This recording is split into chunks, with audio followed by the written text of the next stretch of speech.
Greetings, YouTube. I learned a valuable lesson last night when running across a parking lot in the rain. Don't step into a hole.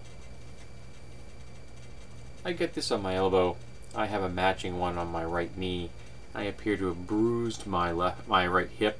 I also tore a hole through my pants and unfortunately scratched up the grip on my favorite current knife. Fortunately, I was able to buff out that scratch. G10 is some tough material. But enough about me. Let's talk about some insanity from the South. Governor Bobby Jindal of Louisiana has signed in some new sweeping voucher laws for his state in his attempt to privatize public education. Now, some of the schools that will be receiving public tax dollars, remember, this is tax dollars from the public being funded into these private schools. Some of these schools are using Pentecostally based Christian textbooks. Now, the concept behind using vouchers in a charter school model is that if the public schools aren't doing well, you allow the parent to take the child out of the school, take the money that they would be spending on public school education, and put it into a private institution. Which I liken to when you have a sinking boat, the most important thing you can do is drill some more holes in the bottom. If funding is your problem, removing funding from that public school is not the answer. I have no problem with private schools. I have no problem with private religious schools. You want to have your child educated that way, you go ahead. You pay them with your money. Do not use public tax dollars to pay a private school to teach them some of the things I am about to tell you about. This article here covers 14 things that some of these schools are teaching. Now, not all of them. I'm not making sweeping decisions quite like Governor Lindal. But these are some of the things that will be taught to children on public tax dollars. Okay? Dinosaurs and humans probably hung out. Dragons are totally real. God used the Trail of Tears to bring many Indians to Christ. Africa needs religion.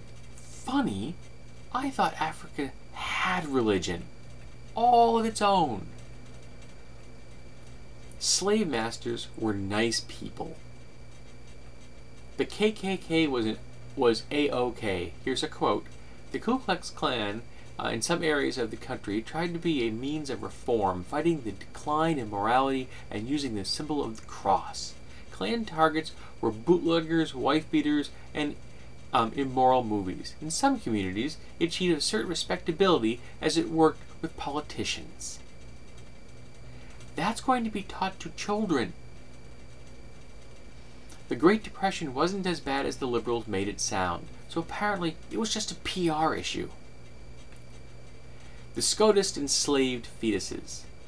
Their position basically being that because a fetus is now viewed as the possession of a woman's, because it's in her body, that enslaves the fetus. You can't enslave a fetus. A fetus is not a human being. It is a fetus. There is no such thing as an unborn child. The Red Scare isn't over yet. Apparently, the communists are still out to get us. Rather than hold all of our debt because we keep borrowing money from them. Mark Twain and Emily Dickinson were a couple of hacks. No, they were not. Abstract algebra is too darn complicated.